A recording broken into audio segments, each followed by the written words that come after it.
कौन सो काज कठिन जग माही, जो नहीं होई तात तुम पाही। प्रियजनों, श्री रामचरितमानस के बाल कांड के भक्तिमय महासागर में एक बार पुनः गोता लगाते हुए आज हम लोग माता सीता और प्रभु श्री रामचंद्र जी के विवाह के प्रसंग को आगे बढ़ाएंगे। अभी तक पिछले भाग में आपने सुना था प्रभु श्री राम जी लक्ष्मण जी के साथ गुरु विश्वामित्र जी के आदेशानुसार जनकपुर में आए हुए हैं। जनकपुर में प्रभु राम जी और लक्ष्मण जी वाटिका में घूमते हैं, तड़ाक को देखते हैं, नदियों को देखते हैं और प्रातःकाल जब पुष्प की बगिया में जाते हैं तो वहाँ पे माता सीता का उनके सखियों के साथ आते हुए प्रभु श्री रामचंद्र जी देख लेते हैं और एक दूसरे का दीदार होता है। उसके बाद माता सीता वहाँ से जगदम्बा माँ पार्वती की पूजा के लिए चली जाती हैं और इधर प्रभु श्री राम जी विश्वामित्र जी के यहाँ आ जाते हैं। अब आगे का वृतांत आप दोहा एवं हिंदी शब्दार्थ के साथ सुने। आइए ध्यान लगाकर भक्ति रस को पान करते हैं और प्रभु श्री राम के चरणों में नतमस्तक होते हुए इस कथा को आगे बढ़ाते हैं।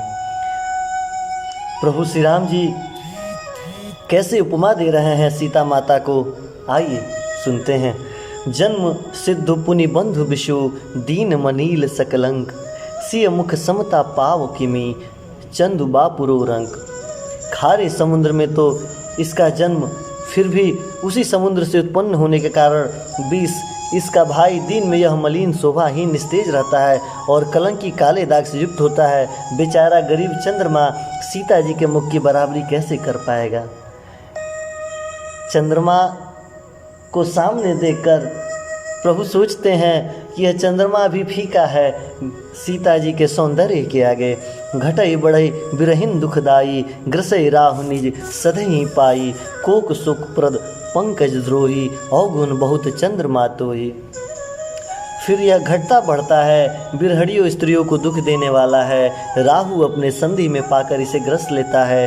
चकवी के वियोग को सोख देने वाला, कमल का बैरी उसे मुरझा देने वाला। हे चंद्रमा, तुम में तो बहुत अवगुण है, परंतु मेरी सीता तो सौंदर्य की रानी है।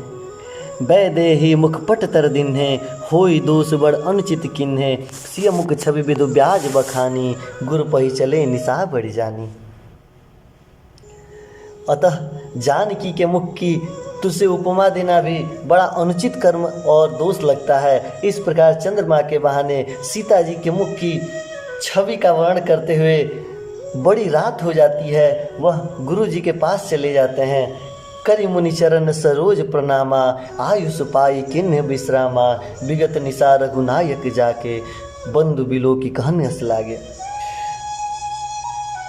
मुनि चरण कमलों को प्रणाम करते हुए प्रभु श्री राम जी आज्ञा पाकर विश्राम हेतु चले जाते हैं। रात बीतने पर श्री रघुनाथ जी पुनः जागते हैं और भाई को देखकर कहते हैं, अयो अरुण अवलोक हिताता, पंकज कोक लोक सुखदाता, बोले लखन जोरी जुग पानी, प्रभु प्रभाव सूचक मृदबानी। बोलते हैं कि हे तात, देखो कमल चक्रवाक और समस्त संसारों को सुख देने वाली अरुणोदय हो गया है। लक्ष्मण जी दोनों हाथ जोड़कर प्रभु के प्रभाव को सूचित करने वाली कोमल वाणी से बोलते हैं, अरुणोदय सकुचे कुमुद, उड़गन ज्योति मलिन, जिमि तुम्हार आगमन सुनी, भय नृपित बलहीन। अरुणोदय होने में कुमुदुनी सकुचा गई है और तारागढ़ों का प्रकाश फीका पड़ गया है। जिस प्रकार आपका आना सुनकर सारे राजा बलहीन हो चुके हैं।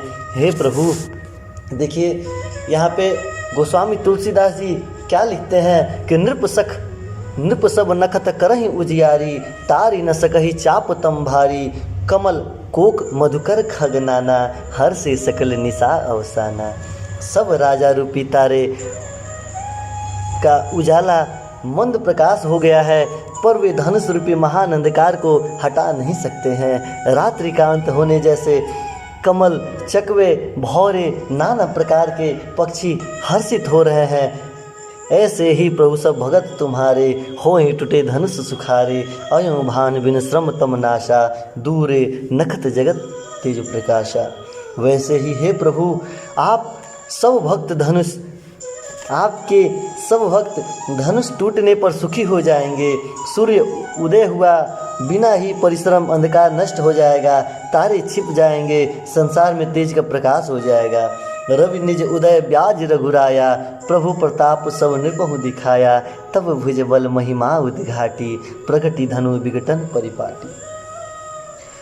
गोस्वामी तुलसीदास जी कहते हैं कि लक्ष्मण जी बारंबार हाथ जोड़कर कैसे कहते हैं कि हे रघुनाथ जी, सूर्य ने अपने उदय के बहाने सब राजाओं को, हे प्रभु, आपके प्रताप को दिखला दिया है। आपकी भुजा बल की महिमा को उद्घाटित करने वाली, खोल कर दिखाने के लिए, धनुष तोड़ने के लिए यह प्रकट हुई है। ऐसी बात सुनकर बंधु वचन सुनि प्रभु मुस्काने, होई सुचि सहज पुनीत नहाने। नित्य क्रिया करी गुरु पहियाए, चरण सरोज सुभग सिर नाए। भाई के वचन सुनकर प्रभु मुस्कुराते हैं। फिर स्वभाव से ही पवित्र श्री राम जी शौच से निर्वृत्त होकर स्नान इत्यादि कर्म संपन्न करते हुए गुरु जी के पास आते हैं। आकर उन्हें गुरु जी के सुंदर चरण कमलों में सिर नवाया और बोले कि सतानंद तब जनक बुलाए, कौशिक मुनि पहि तुरत पठाए। जनक विनय तिन आई सुनाई, हर से बोल लिए दो भाई। आशीर्वाद लेते ही प्रभु श्री रामचंद्र जी वहाँ खड़े हो जाते हैं। तभी जनक जी ने सतानंद जी को बुलाया और उन्हें तुरंत ही विश्वामित्र मुनि जी के पास भेज दिया। उन्होंने आकर जानकी जी की विनती सुनाई। विश्वामित्र जी ने हर्षित होकर दोनों भाइयों को भी बुला लिया। सतानंद पद बंदी प्रभु बैठे गुर पही जाय, चलहु तात मुनि कहूँ तब पठवा जनक बुलाई। सतानंद जी के चरणों की वंदना करके प्रभु श्री रामचंद्र जी गुरु जी के पास जाकर बैठ जाते हैं। तब मुनि ने कहा कि हे तात, चलो जानकी जी ने बुलावा भेजा है। सिय स्वयंवर देखिए जाई, इस कही धौदही बड़ाई। लखन कहा जस भाजन सोई, नाथ कृता तब जा पर होई। चलकर सीता जी के स्वयंवर को देखना चाहिए। देखे ईश्वर किसको बढ़ाई देते हैं। लक्ष्मण जी ने कहा कि हे नाथ, जिस पर आपकी कृपा होगी वही बढ़ाई का पात्र होगा, वही इस धनुष को तोड़ने के लिए उत्कृष्ट होगा, उसे ही यह धनुष तोड़ने का श्रेय प्राप्त होगा। हर से मुनि सब सुनि बरबानी, दीन आशीष सबहि सुखमानी। पुनि मुनि वृंद समेत कृपाला, देखन चले धनुष मखसाला। इस श्रेष्ठ वाणी को सुनकर सब मुनि प्रसन्न होते हैं। सभी ने सुख मानकर आशीर्वाद देते हुए फिर मुनियों के समूह सहित कृपालु श्री रामचंद्र जी धनुष यज्ञ देखने चले जाते हैं। रंग भूमि आए दो भाई, अस सुधि सब पुरवासी न पाई। चले सकल गृह काज विसारी, बाल जुबान जरठ नर नारी। दोनों भाई रंगभूमि में आए हुए हैं। ऐसी खबर जब सब नगरवासियों को होती है तब बालक, जवान, बूढ़े, स्त्री, पुरुष सभी अपने घर के काम काज छोड़कर प्रभु के दर्शन हेतु मंडप के निकट आ जाते हैं। देखी जनक भीर भय भारी, सूचि सेवक सब लिए हंकारी। तुरंत सकल लोगन पहिचाहू, आसन उचित देव सब काहू। तब जनक जी ने देखा कि बड़ी भीड़ हो गई है। तब उन्होंने सब विश्वास पात्र सेवकों को बुलाया और कहा कि तुम लोग तुरंत सब लोगों के पास जाओ और सबकी यथा योग्य स्थान दे दो। जनक जी बेकाबू भीड़ को देखकर मन ही मन हर्षित हो जाते हैं और अपने सभी सेवकों को यह आदेश दे देते हैं कि जाओ, सबके लिए पहले से स्थान बनाया गया है। जो जिस योग्य है उस स्थान पर उसको बैठाने का कष्ट करो। कहीं मृद वचन विनीत, तिन बैठारे नर नारी। उत्तम मध्य नीच, लघु निज निज थल अनुहारी। उन सेवकों ने कोमल और नम्र वचन कहकर उत्तम, मध्यम, नीच और लघु सभी श्रेणियों के स्त्री पुरुष को अपने अपने योग्य स्थान पर बैठा दिया। राजकुंवर ते ही अवसर आए, मनहु मनोहरता तन छाए, गुण सागर नागर बर बीरा, सुंदर श्यामल गौर शरीरा। उसी समय राजकुमार राम और लक्ष्मण वहाँ पे आते हैं। वे इतने सुंदर हैं मानो साक्षात मनोहर ही उनके शरीर पर छा रही हो। सुंदर, सांवला और गोरा उनका शरीर है। वे उनके गुण समुद्र से चतुर और उत्तम वीर जैसे लगते हैं। राज समाज विराजत रूरे, उड़गन महुजन जुग विधु पूरे, जिनके रही भावना जैसी, प्रभु मूरत तिन्ह देखी तिन तैसी। गोस्वामी जी ने अपनी रचनाओं में शब्दों का जो चयन किया है यह बहुत ही उत्कृष्ट है। गोस्वामी जी लिखते हैं कि जिनके रही भावना जैसी, प्रभु मूरति तिन्ह देखी तैसी। जिनकी जैसी भावना होती है प्रभु उनको उसी भाव में दिखते हैं। यहाँ पे पूरा समाज जुटा हुआ है। राजा महाराजा अनेक प्रकार से देश विदेश से आए हुए हैं, मंडप में अपने अपने स्थान पे विराजमान हुए हैं। उसी समय राजकुमार राम लक्ष्मण वहाँ पे आते हैं और वे राजाएं समाज में ऐसे सुशोभित हो रहे हैं मानो तारागणों के बीच दो पूर्ण चंद्रमा हो। जिनकी जैसी शोभा थी प्रभु की मूर्ति वैसे ही सबको दिख रही थी। देख रिप महारन धीरा, मन हो वीर रसुधरे शरीरा, डरे कुटिल नृप प्रभु निहारी, मन हो भयानक मूर्ति भारी। महान रणधीर राजा लोग श्री रामचंद्र जी के रूप को ऐसा देख रहे थे मानो स्वयं वीर रस धारण किए कोई शरीर यहाँ पे आकर प्रकट हो गया है। कुटिल राजा प्रभु को देखकर डर रहे थे मानो बड़ी भयानक मूर्ति उनके सामने आ गई है। रहे असुर छल छोनि बेसा, तिन प्रभु प्रकट काल सम देखा, पुरवासी ने देखे दो भाई, नरभूषण लोचन सुखदाई। छल से जो राक्षस वहाँ के राजाओं के बेश में बैठे थे उन्होंने प्रभु को प्रत्यक्ष काल के समान देखा। नगरवासियों ने दोनों भाइयों के मनुष्य के भूषण रूप और नेत्र को सुख देने वाला देखा। यह सोचते हुए ही गोस्वामी जी ने लिखा है कि जिनकी रही भावना जैसी, प्रभु मूरत तिन्ह देखी तैसी। अर्थात जो जिस प्रकार का वहाँ पे सोच रहा था प्रभु उसे वैसे ही दिख रहे थे।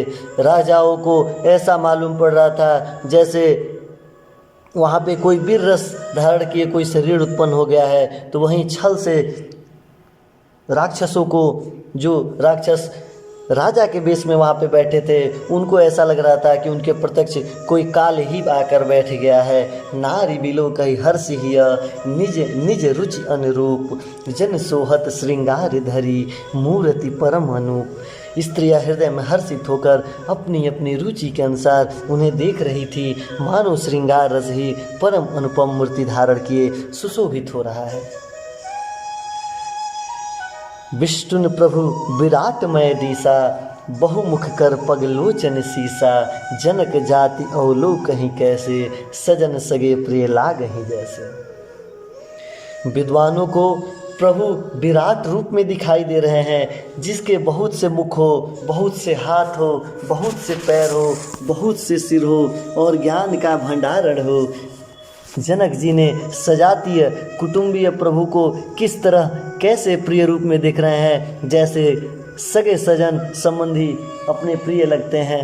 अर्थात सब अपने अपने मत के अनुसार प्रभु को, अपने अपने भावना के अनुसार प्रभु को देख रहे हैं। सहित विदेही बिलोक कही रानी, शिशु सम प्रीत न जाति बखानी, जोगिन परम तत्वमय भाषा, शांत शुद्ध सम सहज प्रकाशा।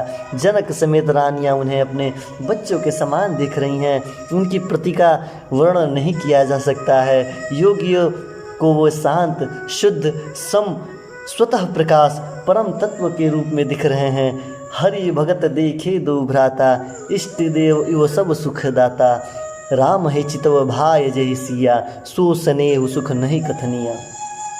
हरि भक्तों ने दोनों भाइयों को सब सुख देने वाले इष्ट देव के समान देखा है। सीता जी जिस भाव में श्री रामचंद्र जी को देख रही हैं वह स्नेह और सुख तो कहने में ही नहीं आता है। उर अनुभवती नहीं कही सकु सो, कवन प्रकार कहे कवि को, यही विधि रहा जा जस भाव, ते तस देखो कौशल राव। उस स्नेह और सुख का वे हृदय में अनुभव कर रही हैं। प्रभु श्री रामचंद्र जी को एक टक निहार रही हैं, पर वे उसे कह भी नहीं सकती हैं, क्योंकि कोई कभी किस प्रकार इसे कहे इसका कोई अनुपमा नहीं है। इस प्रकार जिसका जैसा भाव था उस प्रकार कौशल्याधीश श्री रामचंद्र जी को वो वैसा ही देख रहे थे। राजत राज समाज महु कौशल राज किशोर, सुंदर श्यामल गौर तना विश्व बिलोचन चोर। सुंदर सांवले गोरे शरीर वाले, विश्व भर के नेत्र को चुराने वाले कौशल्याधीश के कुमार राज समाज में इस प्रकार सुशोभित हो रहे हैं।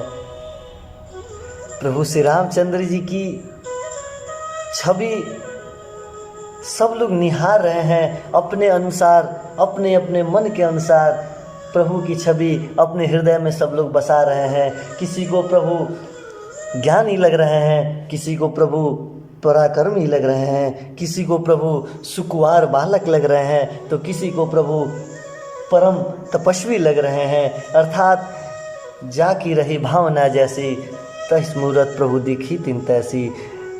राजत राज समाज महु कौशल राज किशोर, सुंदर श्यामल गौर तना विश्व बिलोचन चोर। सुंदर और सांवले गोरे शरीर वाले तथा विश्व भर के नेत्रों को चुराने वाले कौशल कुमार राज समाज में अत्यंत सुशोभित हो रहे हैं। सहज मनोहर मूर्ति दो, कोटि काम उपमा लघु सो। शरद चंद नींदक मुखनी के, नीरज नयन भाव तेजी के। दोनों मूर्तियाँ स्वभाव से ही बिना किसी बनावट के, बिना किसी संसार श्रृंगार के मनोहरता को हरने वाली है। करोड़ों कामदेवाओं की उपमा भी इनके आगे तुच्छ लगती है। उनके सुंदर मुख शरद पूर्णिमा के चंद्रमा की भी निंदा करने वाली एवं नीचा दिखाने वाली है। कमल के समान नेत्र मन को बहुत ही भाते हैं। चित्तवनि चारु मारु मन हरणी, भावत हृदय जाति नहीं बरनी। कल को पल सुति कुंडल लोला, चुंबक अधर सुंदर मृदु बोला। सुंदर चितवन सारे संसार के मन को हरने वाला है। कामदेव भी मन को हरने वाले हैं। वह हृदय को बहुत सी प्यारी लगती है, पर उसका वर्णन नहीं किया जा सकता है, क्योंकि इस प्रकार का कोई शब्द ही इस ब्रह्मांड में नहीं बना है जिससे प्रभु की उपमा दी जाए, प्रभु के सौंदर्य का विवेचना किया जा सके। सुंदर गाल है, कानों में चंचल झूमते हुए कुंडल लगे हुए हैं। ठुड्डी और अधर अर्थात ओठ अत्यंत सुंदर और कोमल वाणी है।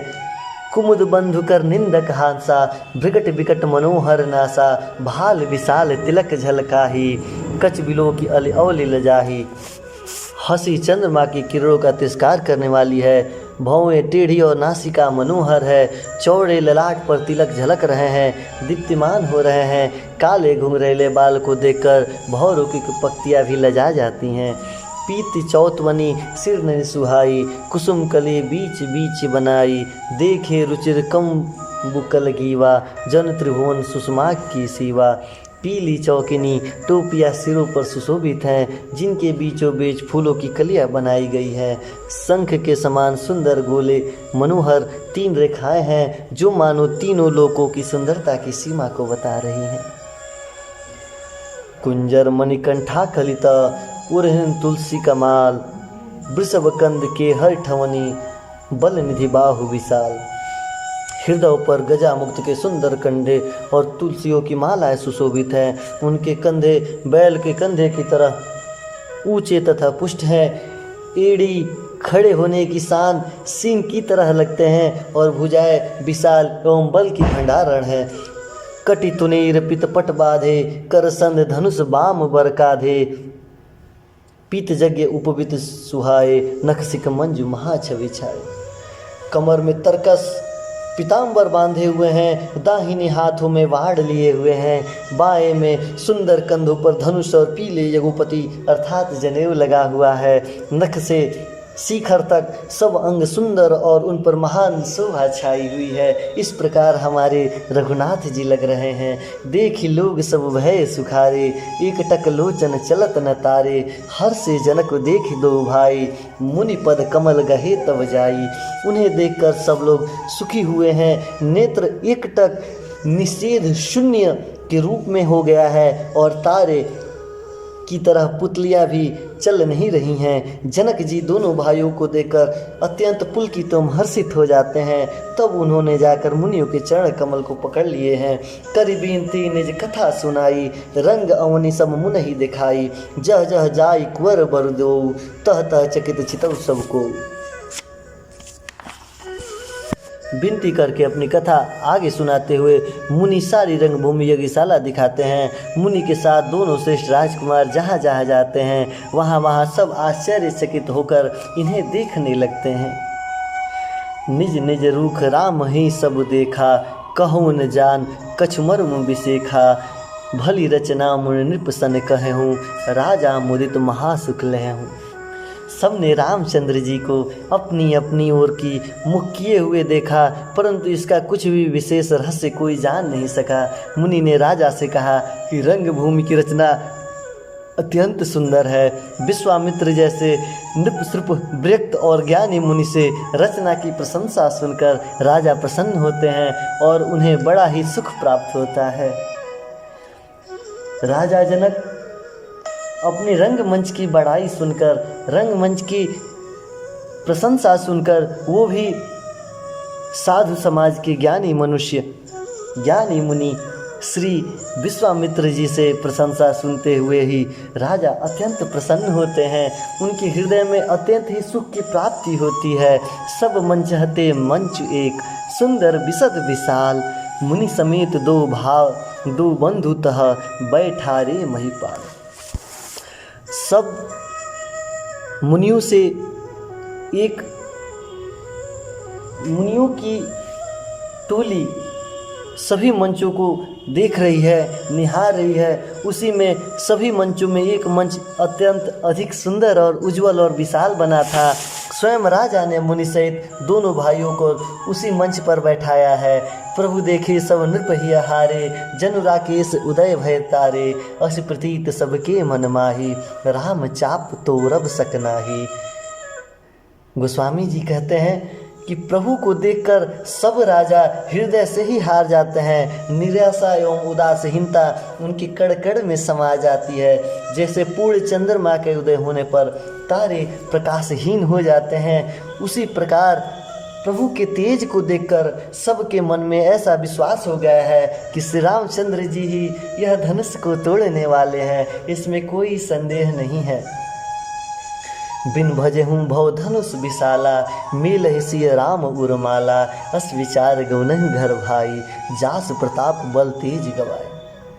इधर उनके रूप को देखकर सबके मन में यह निश्चय हो गया है कि शिव जी के विशाल धनुष को जो संभव ही नहीं है टूटना, अर्थात जिसका तोड़ना ही असंभव है, बिना तोड़े भी सीता जी को श्री रामचंद्र जी गले में जमाल डालेंगे, अर्थात दोनों तरह से हमारी ही हार होगी, वो विजय रामचंद्र जी की ही रहेगी।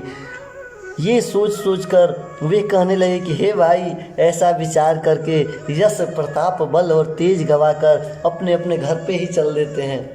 ये देखिए गोस्वामी जी क्या लिखते हैं कि प्रभु श्री रामचंद्र जी के तेज को देखकर जितने भी उस रंगमंच में, उस मंच पे देश विदेश के राजा आए थे, यह सोचने लगे कि यह तो अतुल तेजस्वी बालक दिखता है, अतुल वीर बलवान दिखते हैं। हमें तो यह लगता है कि जो शिव जी का धनुष है वो उसको तोड़ना सब असंभव है, इसको कोई तोड़ नहीं सकता है। ऐसा लगता है कि अगर तोड़ेंगे तो श्री रामचंद्र जी ही तोड़ेंगे, अगर कोई नहीं तोड़ता है तभी भी श्री रामचंद्र जी का तेज इतना बलशाली है, ये इतने सुंदर और सौंदर्य रूप धारण किए हुए हैं कि बिना विचार किए ही यह सीता जी के गले में जयमाला डालकर इन्हें ब्याह करके लेके जाएंगे। अब तो हमें यहाँ से चलना चाहिए, अपने अपने घर को निवास करना चाहिए। बिह से अपर भूप सुनी बानी, जे अभिवेक अंध अभिमानी, तोरे हूँ धनुष ब्याहु अवगाहा, बिन तोरे को कुंवरी ब्याहा। दूसरे राजा जो अविवेक से अंधे हो रहे हैं और अभिमानी हैं, घमंडी हैं, यह बात सुनकर बहुत ही हंसते हैं।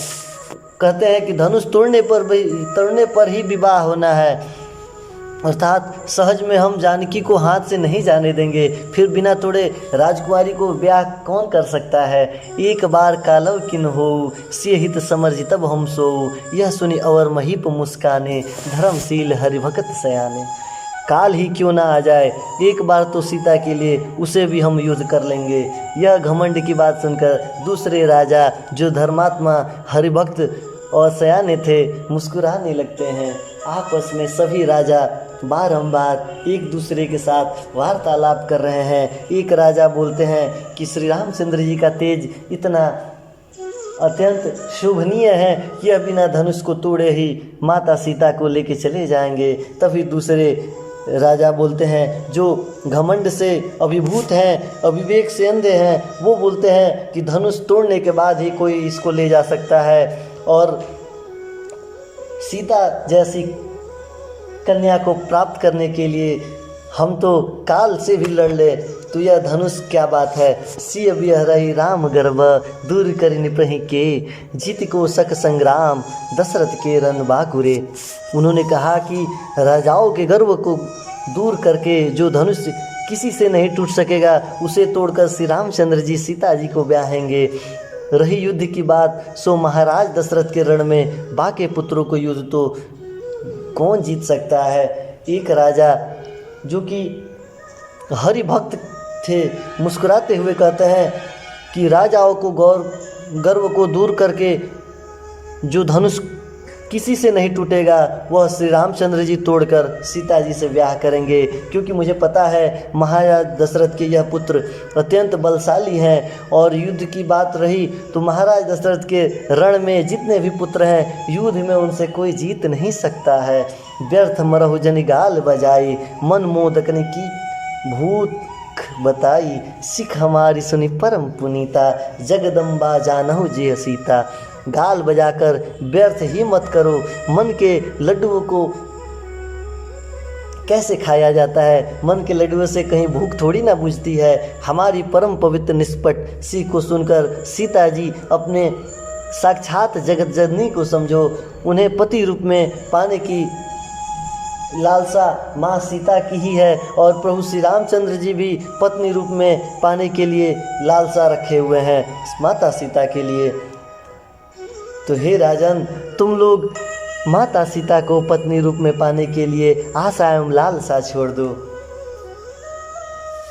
अनेक राजा अनेक प्रकार की बातें करते हैं, अनेक प्रकार की वार्ताएं हो रही हैं।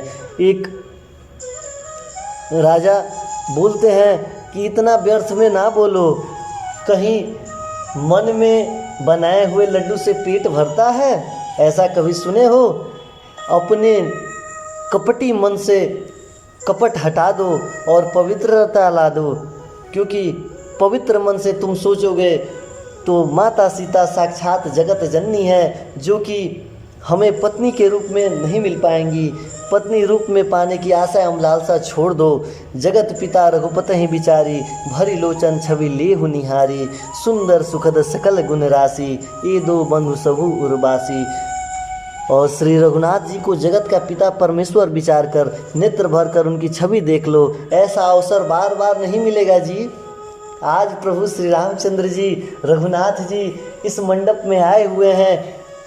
हम लोग परम भाग्यशाली हैं कि आज परमेश्वर का दर्शन हो गया है। यह बार बार मौका नहीं मिलने वाला है, अर्थात आज जितना मौका मिला है छवि को नेत्र भर कर देख लो, क्योंकि यह अवसर बार बार नहीं मिलेगा। सुंदर सुख देने वाले और समस्त गुणों के राशि ये दोनों भाई शिव जी के हृदय में बसने वाले हैं। स्वयं शिव जी भी जिन्हें सदा हृदय में छिपाए रखते हैं, वे तुम्हारे नैनों के सामने हैं और तुम्हें अभी पाप रूपी पर्दा आंखों के ढका हुआ है। सुधा समुद्र समीप बिहाई, मृग जल निरख मरहु कित दहाई। करहूँ जाई जा कहूँ जोई भावा, हम तो आज जन्म फल पावा। गोस्वामी जी लिखते हैं कि समीप आए हुए भगवान दर्शन रूप अमृत के समुद्र को छोड़कर तुम जगत जननी जानकी को पत्नी के रूप में पाने की दुस्साहस कैसे कर सकते हो? मृग जल को देकर दौड़ाकर क्यों मरते हो? हे भाई, जिसको जो अच्छा लगे वहीं जाकर करो। हमने तो श्री रामचंद्र जी के दर्शन प्राप्त कर लिए हैं। आज हमारा